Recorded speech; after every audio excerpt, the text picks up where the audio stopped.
What's going on, everybody? And I hope you're enjoying your Monday night so far. This is MYG Jeffy T85 here, and I'm bringing you the BKN Game Recap from tonight's game at the Barclays Center between the Los Angeles Clippers and the Brooklyn Nets. Obviously, the game, in a way, is secondary because of what happened during this entire process the past couple of days with the big trade involving Kyrie Irving, where he pretty much is now part of the Dallas Mavericks. Obviously, the trade is official now between Kyrie Irving and between the Dallas Mavericks and the Brooklyn Nets. Irving is now, along with Markieff Morris, they are now part of the Dallas Mavericks roster. And in exchange, the Nets have right now acquired Spencer Dinwiddie, Dorian Finney-Smith, an unprotected first-round pick in 2029, and 2 second-round picks, one in 2027, the other in 2029. That's obviously the biggest news. And the Nets, they played with they played with undermanned people on the roster. They had to bring up guys like Kessler Edwards and Drew Smith. Seth Curry did not play tonight due to an abductor strain. Ben Simmons, it sounds like he will play tomorrow night against the Suns. Seth Curry, he's out. Ben Simmons is out due to left knee soreness. They did get TJ Warren back tonight, who was out for the past 5 games due to a shin contusion in his left leg. But unfortunately, the Nets, who actually caught fire in the third quarter, they just didn't have enough against a very fully healthy Clippers team. And the Nets unfortunately fell to the Clippers tonight by the score of 124-116. The Clippers just had too much tonight for the Nets to contend to. I'm not going to make an excuse for it, but at the same time, they just did a better job. Clippers did enough to beat the Nets tonight. And a lot of it had to do with their big players stepping up when they needed them to. Nets actually didn't get out rebounded by that much, and the assists were about the same. The steals actually, the steals were a bigger difference. You know, the Nets, they gave up too many turnovers in this game too. They gave up 16 turnovers to 7 to the Clippers, so there's a big difference right there. The Clippers turned the Nets over 9 more times in this game. It's one of the biggest differences in this game. But one of the biggest things that came out of this game too, the Nets have some players that they are looking at right now that are definitely players to build this team around. And I'm looking at 3 guys that have stepped up their game. 3 guys that look like players that the Nets can count on now. For the past couple of games at least, without Kevin Durant, who's hurt, without Kyrie Irving, who's out right now. Nicolas Claxton, Edmund Sumner, and Cam Thomas. All 3 of these guys have been absolutely tremendous for the Nets. So while we didn't win the game tonight, the Nets shot 52% from the three-point line and 49% from the field. But either way, Cam Thomas did something that only one player has done at their age. Cam Thomas joins LeBron James as the only players in the NBA that have scored back-to-back 40 points. Cam Thomas had 47 points tonight on 15 of 29 shooting, 7 for 11 from the three-point line. 4 rebounds, 3 assists. He did turn it over 4 times in 39 minutes.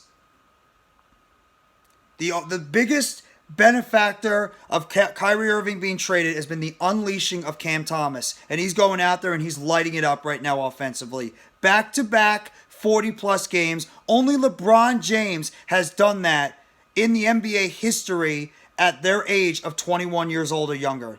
Only LeBron James and Cam Thomas have scored back-to-back 40-point games.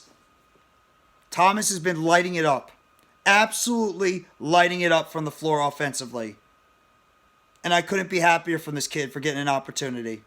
I couldn't be happier. He deserves it. Shout out to Big Fan Breezy, who has been a monster fan of Cam Thomas, and he said that Cam Thomas is one of the guys that can be this electric offensively. He just needed to do it more consistently. You know what? He's doing it now.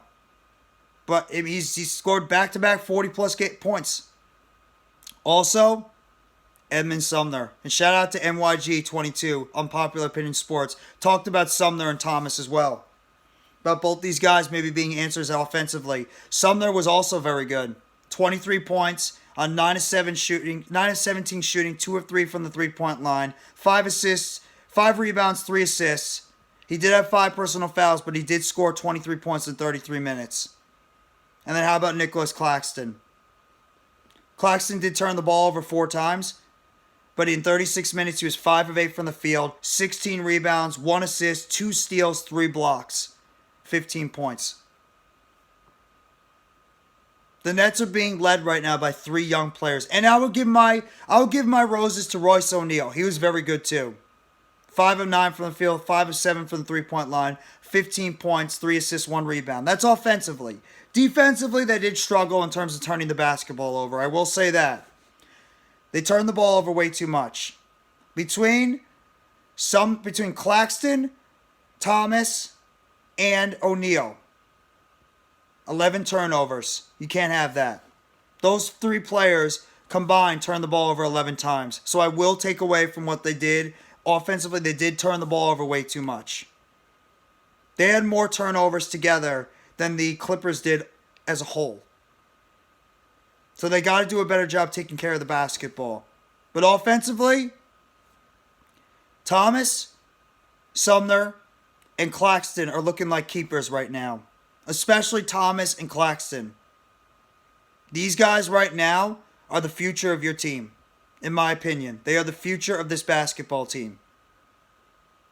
Honestly, if I was thinking about 2 players, I'd be very hard-pressed to trade. It's Cam Thomas and Nicolas Claxton. It'd really have to be blown away to trade these guys. They're, to me, the future of this basketball team. And I really wonder now. Remember, the Nets didn't have Kevin Durant. Kyrie Irving's gone. Markieff Morris, a veteran big, is gone. You didn't have Simmons. You didn't have Ben Simmons, who's out with injury. You didn't have Seth Curry, who's out with injury. And for the most part, the Clippers were healthy. And the Nets still competed. Yes, they lost. I'm not happy they lost. I'm not. I'm not happy we lost the game tonight. I'm very unhappy about that. But the Nets did compete. They competed. And they lost by only 8 points. And they had a lead with 6 minutes to go. They just they couldn't do enough to finish off the Clippers. But either way, this Nets team has something to look forward to. Obviously, now they're getting ready for a back-to-back tomorrow night against the Phoenix Suns on TNT. And Cam Thomas now is becoming a focal point of this Nets team.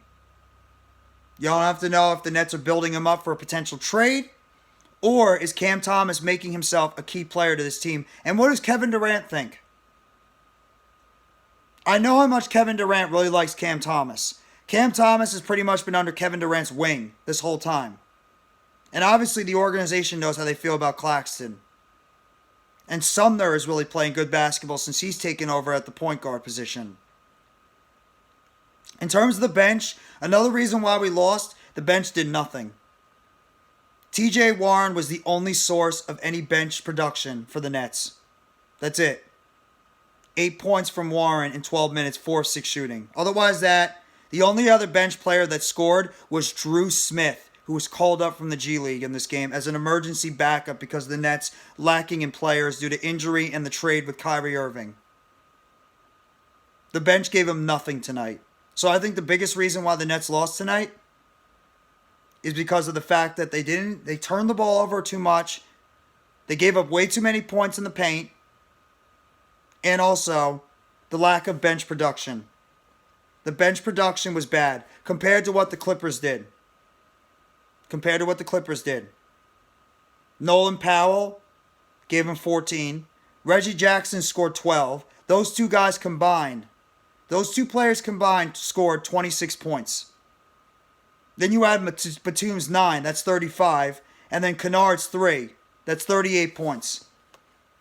Nets got outscored on the bench 38-10. That's another reason why they lost. Points in the paint, outscored bench-wise, and turnovers.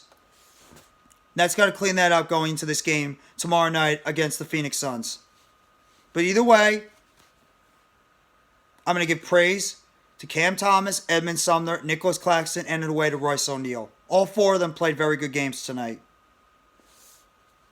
And let's see how the Nets can bounce back now going into this game tomorrow night against the Phoenix Suns. How will the Nets respond? That's the question.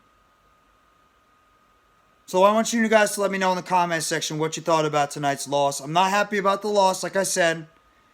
But I thought the Nets competed for the most part. Undermanned, undersized. Undermanned in this game. But a loss is a loss either way. It counts against the record. And the Brooklyn Nets are now 32-21 on the season, with a back-to-back against the Suns tomorrow night at Barclays Center before we head into the NBA trade deadline this Thursday. So let me know what you guys think in the comment section about this game tonight between the Brooklyn Nets and the Los Angeles Clippers. Final score, Clippers win 124-116. Cam Thomas was the star of the game with 47 points, but in a losing effort. So if you guys like this video, hit the like button below and sub up to NYGJeffyT85 for more news, breaking news, updates, chatter, and game recaps surrounding the Brooklyn Nets, and turn on the bell for notifications on the next video or short they'll drop on the channel surrounding the Brooklyn Nets. And let me know in the comment section what you thought about tonight's game between the Nets and the Clippers. And getting ready for tomorrow night's game against the Suns. Thank you very much, everybody. Have a great rest of your Monday night. Take it easy and let's go Brooklyn Nets. It's a Nets world, and we all just live in it.